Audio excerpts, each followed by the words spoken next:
Bonjour à toutes et à tous, je m'appelle Sam et je vais vous présenter le Astro A50 qui est donc autour de mon cou. Ce n'est pas le dernier accessoire bling bling à la mode, mais bien un casque gamer sans fil que nous allons voir aujourd'hui. Donc il est en position actuellement en repos, mais en tournant tout simplement les écouteurs de 90 degrés, on retrouve une position plus classique et la position propos permet tout simplement de se déplacer avec et d'avoir le casque sans qu'il se fasse trop sentir.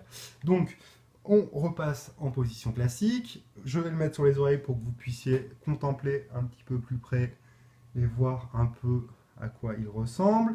On a le micro sur la gauche qui, une fois qu'il est en position verticale, se met automatiquement en mode silence.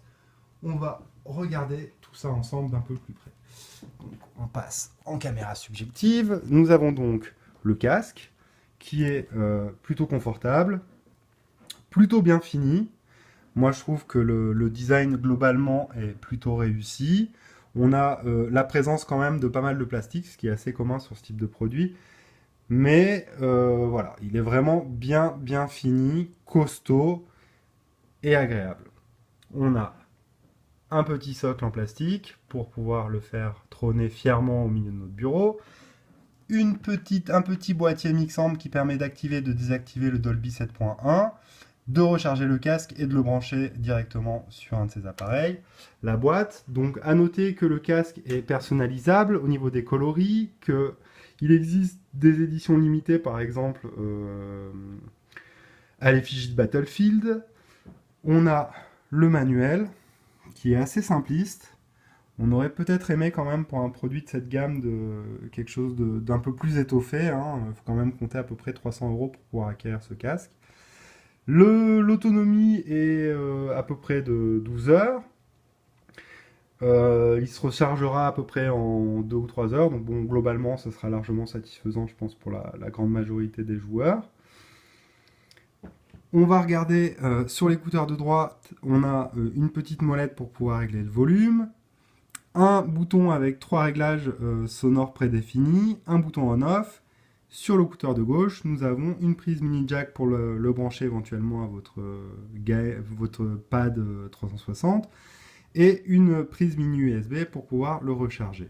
Sur l'écouteur de droite, on notera en plus la présence d'un bouton en fait, qui permet de régler le volume du chat et le volume du son du jeu pour avoir un ensemble harmonieux et pouvoir communiquer de façon intelligible avec ses partenaires dans un FPS ou ce type de jeu.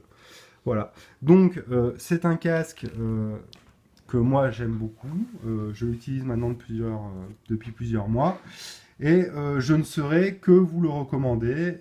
Voilà, on aurait quand même aimé peut-être avoir un peu plus de choses pour ce prix-là, comme une housse de transport ou éventuellement un peu plus de connectique. À noter que en mode multicanal, c'est un peu compliqué. Par exemple, il n'est pas possible de brancher le casque à la fois à sa télé, à sa PlayStation, à son PC. À chaque fois, il faut tout débrancher, rebrancher. Donc ça, c'est pas très pratique. Voilà, donc on a quand même un très beau produit. Le rendu sonore est très bon, les basses sont très bonnes.